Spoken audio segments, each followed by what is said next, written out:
You went to IKEA to buy a lamp. You came out with 14 things. The lamp was one of them. This is not a failure of your willpower.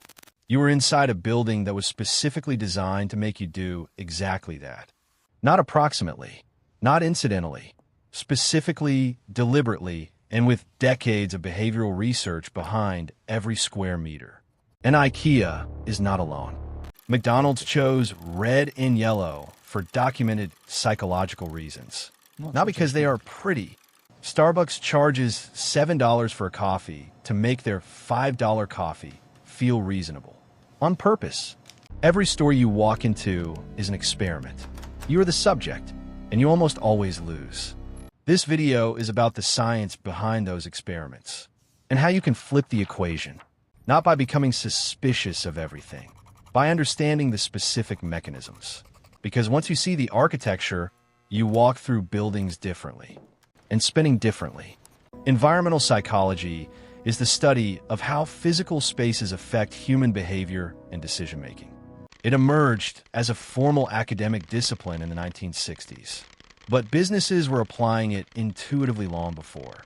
The core insight: human decision-making is not purely rational.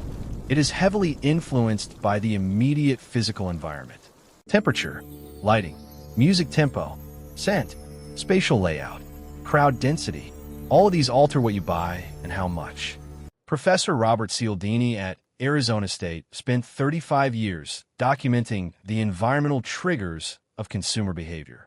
His 1984 book Influence became required reading in MBA programs worldwide. By the 1990s, major retailers were employing consumer psychologists as full-time staff. The goal: maximize dwell time and reduce decision friction to increase average transaction value. Dwell time is the amount of time you spend in the store. It correlates almost perfectly with spend. Every extra minute in the store adds approximately $2.30 to the average transaction in grocery retail. This is why stores do not put the exits at eye level and near the entrance. It is why the staples you come for, milk, bread, eggs, are always at the back of the store. You must pass 200 other products to get to the thing you actually needed. Each one of those 200 products has been optimized for its position on that shelf. Eye level is by level. The products most aggressively marketed to you are placed at your natural line of sight. Children's products are placed at children's eye level. During a family shopping trip, two consumers are being targeted simultaneously. The music playing in the store is not ambient. It is calibrated. Slower music in grocery stores increases spending by 32% compared to faster music, because slower music slows your pace. A slower pace means more dwell time. More dwell time means more spend. You're not choosing the speed at which you walk through the store. The music is choosing it for you. Scent is even more powerful. Ambient scent increases dwell time by 15 to 20%. Bakery scent near the entrance of grocery store increases total store sales, not just bakery sales. The scent triggers appetite. Appetite increases buying across all categories. Some stores pump artificial bakery scent through their ventilation systems. There is no bakery.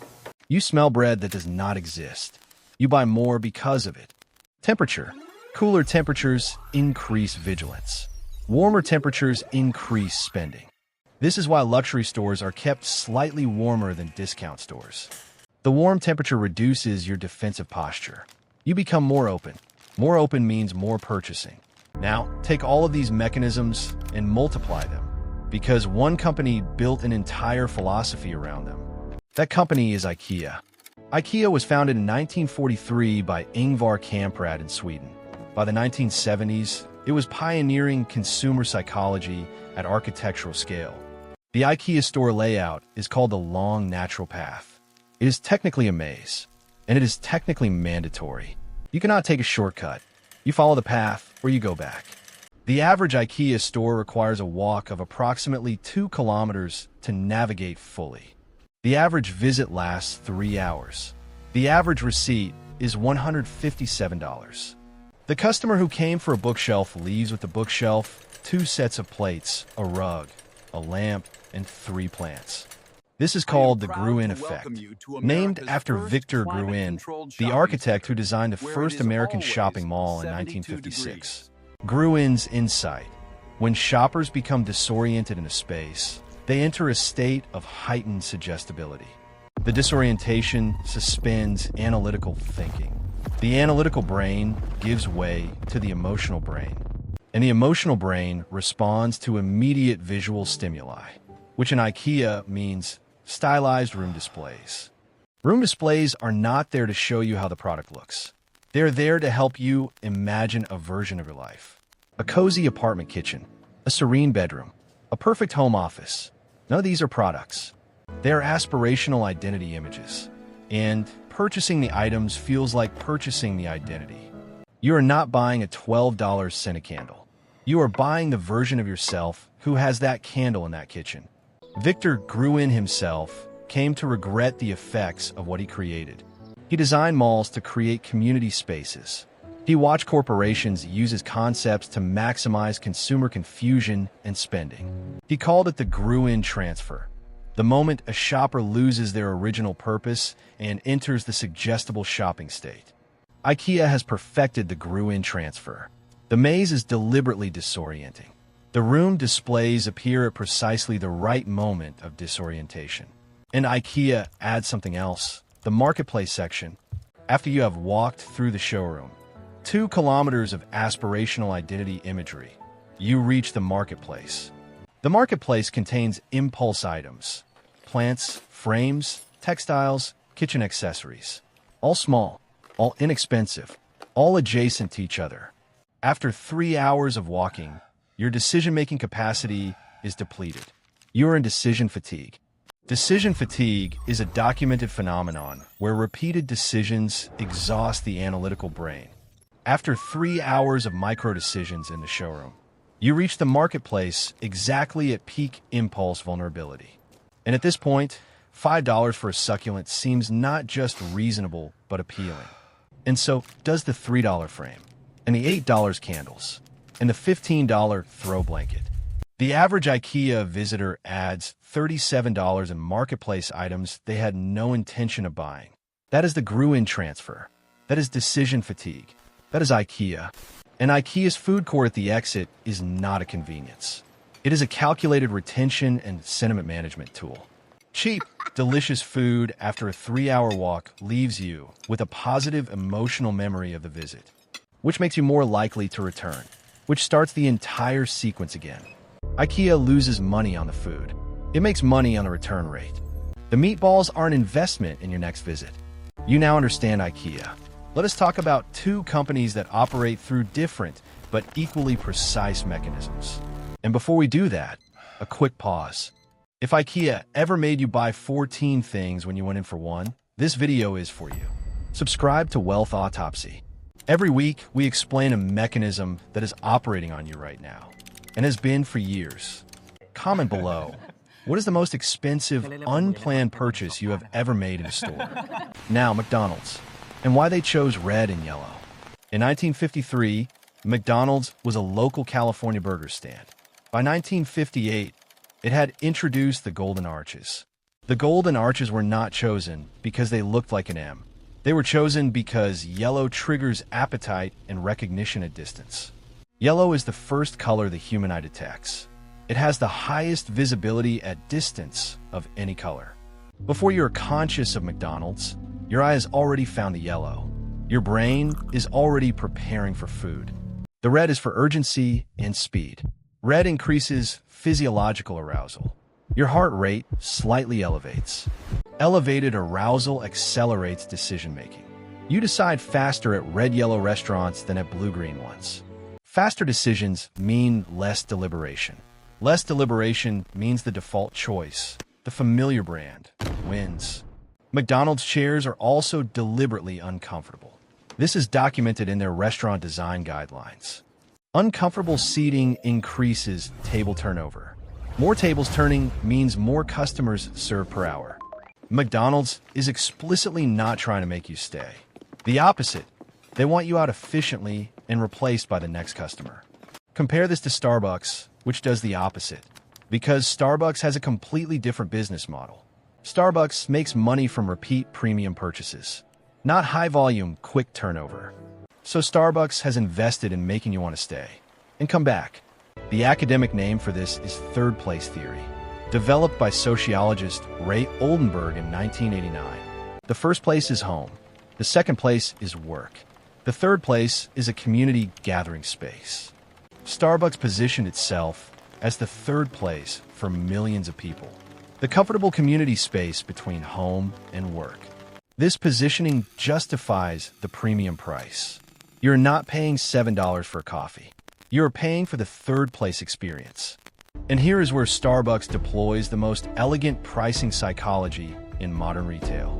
It is called price anchoring, and it works through a simple cognitive mechanism. The first price you see shapes your evaluation of every subsequent price.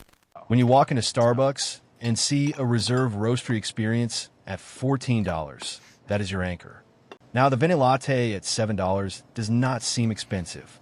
It seems like the reasonable option, the middle option, and the tall at $5 seems like genuine value. You are saving $9 compared to the reserve. Without the $14 anchor, the $7 latte would feel expensive. With it, it feels moderate. Kahneman and Tversky documented anchoring in 1974. It is one of the most replicated findings in behavioral economics. In their original experiment, a spinning wheel with numbers affected how people estimated unrelated quantities. The higher the number on the wheel, the higher the subsequent estimate, even when subjects knew it was random. You cannot reason yourself out of anchoring. Your brain is wired for it. This is why the most expensive item on a restaurant menu is not there to be ordered. It is there to anchor. The $60 steak makes the $32 pasta seem reasonable. The $32 pasta is the target. Starbucks applies this with surgical precision across its entire menu. The size naming also contributes. Tall, grande, venti. Not small, medium, large. When tall sounds like large and grande sounds like the middle option, your baseline shifts upward. Studies show Starbucks customers order larger sizes than they would if the sizes were labeled small, medium, large. The label changes the purchase, not the coffee. Now combine IKEA's spatial manipulation, McDonald's urgency triggers, and Starbucks anchoring and linguistic framing. You have the complete toolkit of environmental consumer psychology. And these three companies are the textbooks. Every other retailer has been studying them. Amazon uses digital anchoring, showing the original price next to the sale price. The original price you never paid becomes your anchor. Car dealerships use decoy pricing. The expensive trim makes the mid-trim feel like value. Hotels show the suite first. Then the standard room feels like a deal even at $300 per night. Airlines show the first-class price before economy. The economy fare is anchored lower by comparison. Every purchase environment you enter has been studied. Every layout has been tested. Every price has been calibrated. You are not shopping in a neutral space. You are navigating a designed experience that wants your money. And the only countermeasure that reliably works is the one that costs nothing. Awareness and a list. Those two things have been shown in research to counter almost all of the environmental manipulation in this video. Not eliminate it. Reduce it significantly, because the Gruen transfer cannot work on someone who knows it is happening and has a list that reminds them why they came. Let us close with the practical tools. For tools, specific and tested. First, the shopping list. Not a mental list. A written list. Consulted before entering, not after entering. The research is consistent. Written lists reduce unplanned spending by 55 to 70% across retail categories. Mental lists evaporate inside the Gruen transfer. Written lists resist it. Second, anchor awareness. When you see a premium price before the mid-tier, name the anchor out loud mentally. This is called debiasing. Naming a cognitive bias in the moment significantly reduces its effect. Saying internally, that expensive item is an anchor to make the next item seem reasonable, changes your purchase decision. Third, the 72-hour rule for unplanned purchases above $50. If you still want it 72 hours later, it is probably not an impulse driven by the environment. It is a genuine want. Studies show 70% of unplanned store purchases are not pursued when the consumer leaves without buying. The Gruen transfer has a half-life. Once you're out of the building, its power diminishes rapidly. Fourth, the true cost of food decisions. When you're in a fast food restaurant, the time cost is as real as the money cost. The red and yellow urgency colors are pushing you toward a decision that has costs beyond the $8 on the screen.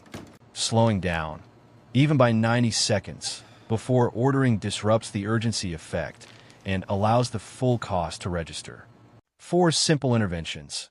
Write the list, name the anchor, wait 72 hours for impulse items, slow down before ordering. These 4 things cost nothing, and they return hundreds of dollars per year in unplanned spending. You're already spending that money. These tools redirect it from the environment's agenda to yours. IKEA and McDonald's and Starbucks will still get some of it. They're very good at what they do. But the margin that was purely environmental, the $37 marketplace add-ons, the anchored medium coffee, that margin comes back to you. Across a year, that margin is significant. Across a lifetime of shopping, it is one of the largest unrecognized financial decisions you make. $30,000 to $60,000 in unplanned spending. Over a lifetime of IKEA trips and Starbucks visits and McDonald's runs. The list and the 72-hour rule are not frugality. They're financial intelligence applied to the most overlooked category. 3 things to take from this video. 1. Every store you enter has been engineered to increase your spend. The lamp you came for is never the only thing they want to sell you. 2. The mechanisms work below conscious awareness. You cannot stop them by just knowing about them. You need behavioral tools. 3. A written list, anchor naming, 72-hour rule, and 90-second pause cost nothing and return hundreds of dollars per year. The companies in this video are not evil. They are extraordinarily good at understanding human psychology. They hire behavioral scientists, architects, music programmers, and scent designers, all pointed at your wallet. You are one person with no behavioral scientist on your team. So the tools in this video are your equalizer. Imperfect, but significant. You will not beat them every time, but you will beat them more often than you do today.